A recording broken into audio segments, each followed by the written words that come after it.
You've probably heard of Ozempic, especially with all the headlines about weight loss and diabetes. But what is it really? Ozempic is the brand name for Semaglutide, a medication used to treat type 2 diabetes. It helps lower blood sugar and also helps many people lose weight. So, how does it work? Ozempic is a GLP-1 receptor agonist.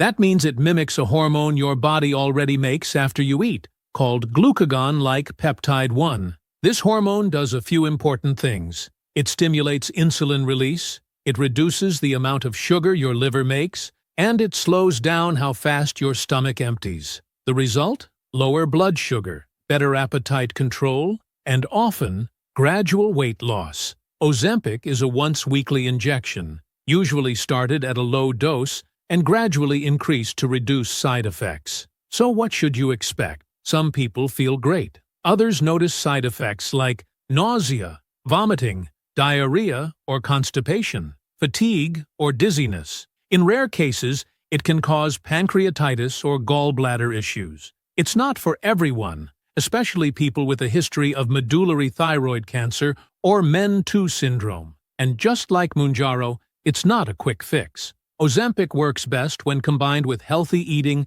and regular activity. So if you're starting Ozempic, or just curious, now you know what to expect and how it helps the body manage blood sugar more effectively. If you found this helpful, hit subscribe for more medical animations.